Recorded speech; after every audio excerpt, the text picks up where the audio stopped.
That global spotlight on Newtown and the renewed debate on gun control shows a nation divided. In the years since the Sandy Hook shooting, 21 U.S. states have passed tougher gun control laws, but so far, no national gun legislation has passed. I asked lobbyist Diane Randell why. In point of fact, I think the states are much more proactive in addressing gun violence.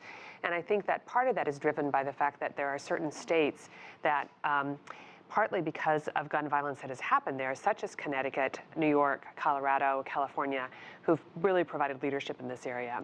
Congress just hasn't been able to come to agreement. Back in April, when the Manchin-Toomey bill came up, this was the bill that would provide for universal background checks, essentially requiring that all purchases be checked other than those of family, anything advertised on the internet.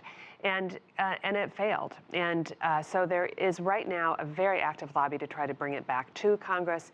But it's true that the country is still divided on this issue, shockingly divided, considering that we continue to see this kind of violence in our cities and suburbs and in rural areas. And you mentioned it's been sort of a mixed bag with the different states, but we've also noticed that gun sales have in fact spiked since the shootings. That's right. I was just looking at some data today that showed that in the last 20 years, we've seen almost a 50% increase in guns. There are now 300 million guns owned by people across the United States.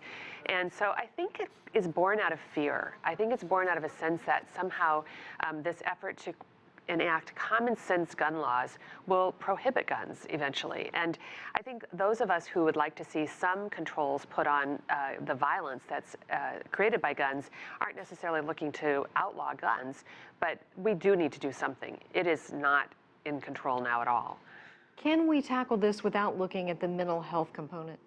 I think it's critical to look at the mental health component. I think this issue is one that is, we have to look at it politically, socially, and culturally. It is not one solution. And so the mental health issues are important, but I think it's also important that we begin to do more research into gun issues and what's causing the kind of problems that 30,000 people a year die from gun violence in this country.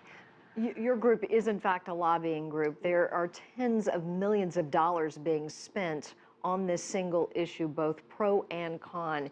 It is amazing the amount of money that's been spent since the Newtown massacre. Isn't there a better use of these resources? Well, yes, I would say there probably is a better use of the resources. But I do think as a nonprofit organization that lobbies, we are a faith-based organization. One of the things that we do and what other organizations do is to try to provide education. So it is education of elected officials, but it's also wider education of the public. And so it's important that we do understand. And finally, the world reaction to all of this. You can walk around the streets of Washington, D.C. and talk to so many people from different countries, whether from the UK or Australia, who will say, we don't have these problems in our countries. How do you explain this to people? Well, it is surprising, I think, for guests who come to the United States to recognize the fact that guns are very prevalent here. I think the question is, can we still allow gun ownership but not make people feel like it is somehow their security to have guns? And we need to make that change in this country.